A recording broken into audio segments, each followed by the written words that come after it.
Assalamualaikum warahmatullahi wabarakatuh. Perkenalkan, nama saya Muhammad Aditya Rifangi dengan NIM C0E021039. Di sini saya akan mempresentasikan materi tentang akuntansi manajemen sektor publik. Dosen pengampu Pak Wirmi Eka Putra dengan program studi Keuangan Daerah, Fakultas Ekonomi dan Bisnis, Universitas Jambi. Baiklah, tanpa berlama-lama lagi, lanjut ke slide berikutnya. Yang pertama, pengertian akuntansi manajemen sektor publik. Pengertian akuntansi manajemen dalam sektor publik menggabungkan pengertian akuntansi manajemen dan pengertian sektor publik. Menurut Carteret Institute of Management Accountants atau CIMA, akuntansi manajemen adalah proses identifikasi, pengukuran, akumulasi, analisis, penyusunan, interpretasi, dan komunikasi informasi yang digunakan oleh manajemen untuk merencanakan, mengevaluasi, dan pengendalian dalam suatu entitas dan untuk memastikan sesuai dan akuntabilitas penggunaan sumber daya tersebut. Pengertian akuntansi manajemen sektor publik mempelajari bagaimana membuat informasi akuntansi yang relevan dan handal yang ditujukan pada pimpinan pada sektor publik dengan maksud untuk perencanaan dan pengendalian.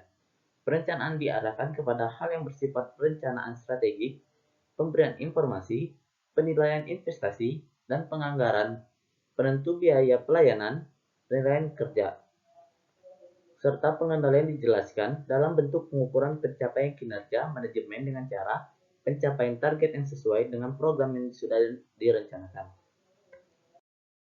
2. Aktivitas akuntansi manajemen sektor publik. Dalam pelaksanaannya, akuntansi manajemen sektor publik memiliki 3 aktivitas, yaitu sebagai berikut. Pertama, partisipasi dalam proses perencanaan merupakan level strategis maupun dalam level operasional dalam kerangka konseptual akuntansi keuangan. Partisipasi dalam proses perencanaan meliputi beberapa hal, seperti penyusunan kebijakan, formula rencana, dan konsep dasar penganggaran yang dinyatakan dalam satuan uang. 2. Inisiatif dan penyusunan tuntutan untuk pengambilan keputusan meliputi beberapa hal, seperti penentuan, analisis, presentasi, dan interpretasi terhadap informasi yang relevan. Ketiga, kontribusi dalam proses monitoring dan kontrol terhadap kinerja. Pemberian laporan berkala, baik organisasi secara keseluruhan maupun segmen yang ada. Laporan ini juga berisi komparasi antara target dan dengan realisasi anggaran. 3. Peranan akuntansi manajemen sektor publik.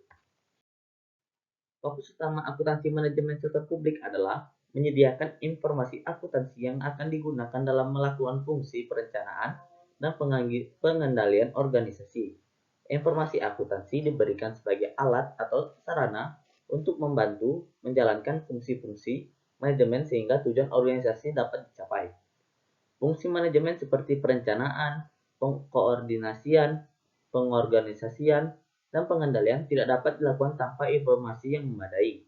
Akuntansi manajemen dalam organisasi sektor publik berperan dalam merencanakan strategi, memberikan informasi biaya, penilaian investasi, penganggaran, penentuan biaya pelayanan dan tarif pelayanan serta penilaian kinerja. Keempat, pengendalian manajemen sektor publik.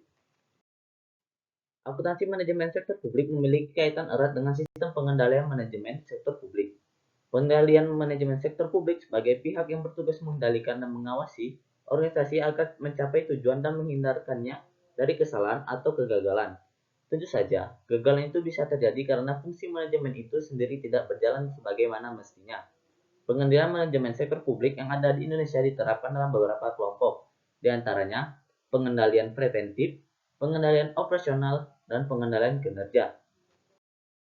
5. Tujuan akuntansi manajemen sektor publik. Pada dasarnya tidak terlepas dari upaya dari memperbaiki kinerja manajemen dan meningkatkan akuntabilitas internal yang berdampak pada masyarakat. Pemerintah menetapkan 3 tujuan untuk akuntansi manajemen sektor publik, yaitu pertama, menetapkan prasyarat untuk memantau keuangan pemerintah. 2. Mendistribusikan sumber daya sesuai prioritas-prioritas politik.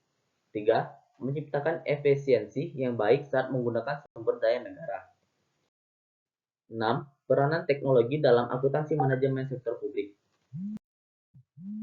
Perkembangan teknologi telah membawa dampak dalam kehidupan masyarakat. Kebutuhan terhadap efisiensi waktu dan biaya menyebabkan setiap organisasi, baik profit maupun non-profit, merasa perlu menerapkan teknologi dalam lingkungan kerja.